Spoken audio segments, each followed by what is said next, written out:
You lived it 100 times in your head. The better job, the house, the version of you that finally got it together.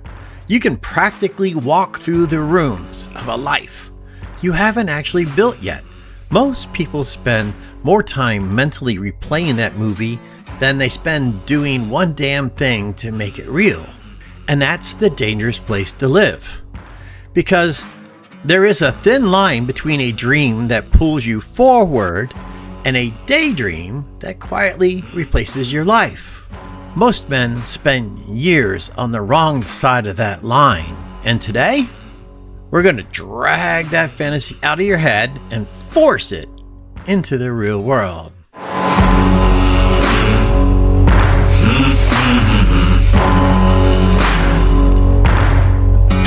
Welcome to The Useful Man, a channel about learning, growing, and staying useful in a world that gets stranger by the day.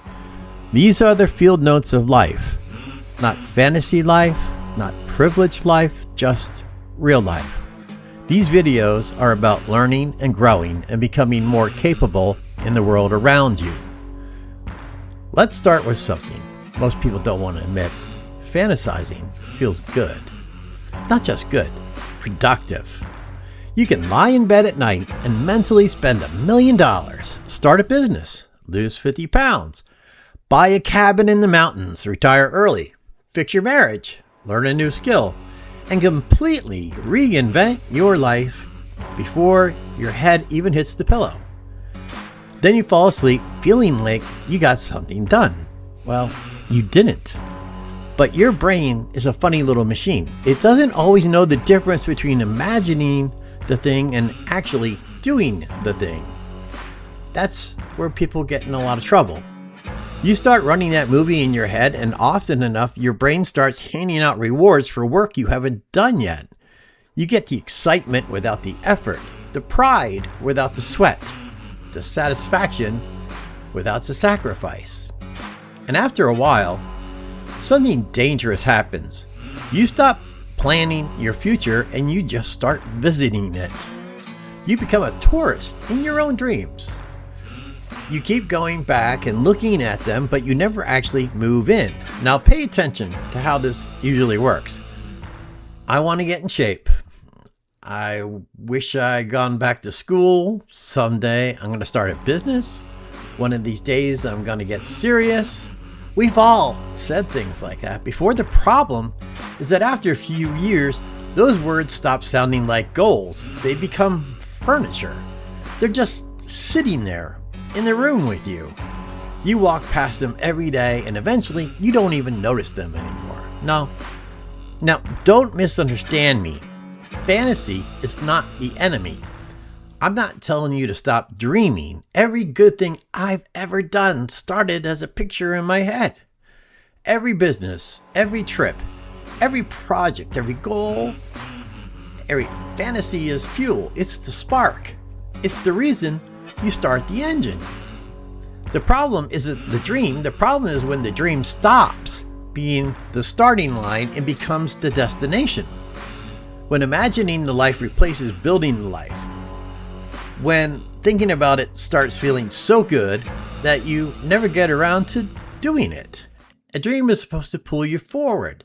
It's not supposed to become a recliner you sit in for 10 years. And the day you confuse those two things is the day you quietly start giving your life away, one someday at a time. All right, I know that's disappointing. Earth has bills, deadlines, taxes, lawn maintenance, and people who actually reply to all emails. But this is where the work gets done. There's a difference between a fantasy and a possibility, and a lot of people spend their whole lives mixing the two together. A fantasy is, I'm going to win the lottery and retire on a beach. A possibility is, I'm going to pay off this debt in 2 years and quit doing dumb stuff with my money. Now, if I happen to win the lottery tomorrow or the next day, feel free to ignore everything I just said. I'll be on a beach somewhere conducting advanced research on umbrella drinks. One of those requires luck, the other requires discipline. One is a slot machine, the other's a plan. And here's the rule I've carried around for years. If an ordinary person has done it, then it's possible. Not easy, not guaranteed, not quick, possible. Somewhere out there is a person who started with less money than you, less education than you, less talent than you, and a whole lot worse luck than you. And they still got it done.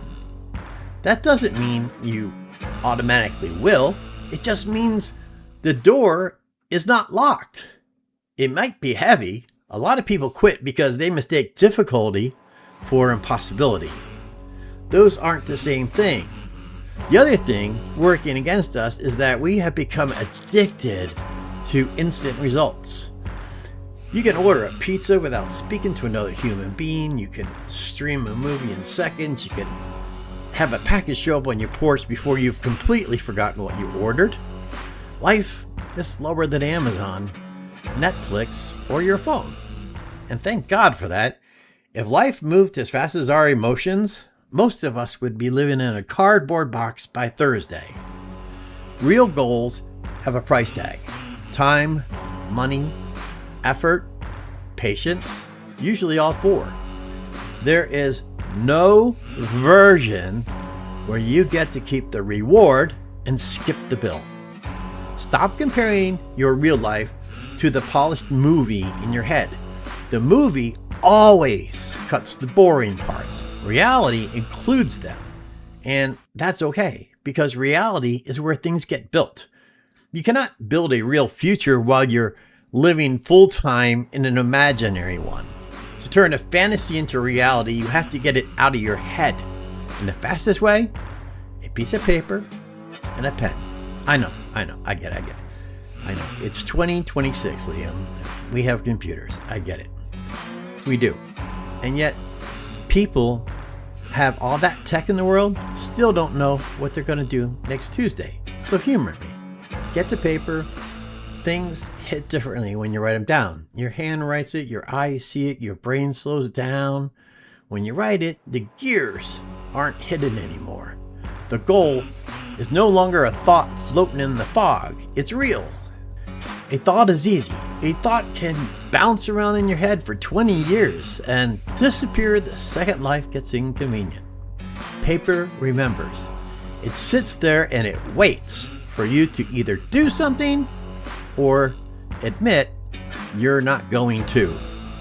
Writing isn't hard. Honesty is hard.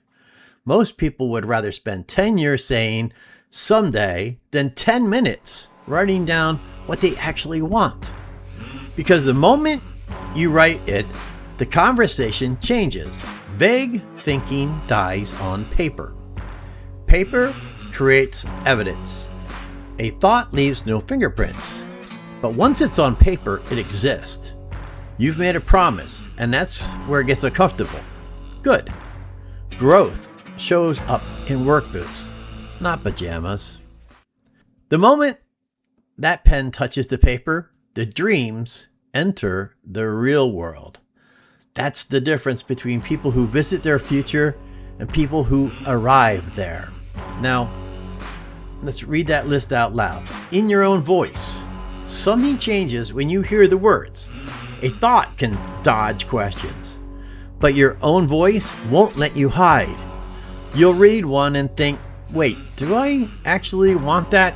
Or does it just sound impressive? If you can't explain why you want it in plain English to yourself, the guy looking in the mirror back at you, cross it off. There's no guilt, no shame. Every goal you remove creates room for ones that are real.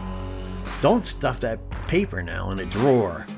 Goals die in the dark. Put it on a mirror, put it on your desk, put it on your toolbox, somewhere where you'll see it every day. This isn't about motivation. Motivation is a feeling, and feelings are as reliable as the weather forecast 3 weeks out. This is about exposure. Keep your goals in your field of view, or they'll drift back into the fog. Years ago, I wrote down that I wanted to take my wife on a cruise. I was weary about them. I thought it was just a bunch of shuffleboard, old people, and bingo. I wrote it down and I stuck it on the mirror. The note sat there for a long time, but not yet is not never. Not yet is a delay. Never is a surrender. The note stayed there until it happened. The note wasn't there to motivate me. It was there to remind me. When you accomplish a goal, don't erase it. Scratch a line through it. Leave the words visible. Every scratched off goal is evidence. Evidence you followed through. Evidence you kept a promise. You stopped being someone who talks about a goal and you started being someone who completes them. Motivation fades. Evidence remains. So here's your assignment. Find a quiet place, get a pen, write it down, read it out loud, put it somewhere visible, and start turning your dreams into evidence, one line at a time. Thanks for spending some useful time with me. I'm gonna leave before somebody asks me to help move furniture. I'll catch you on the next one.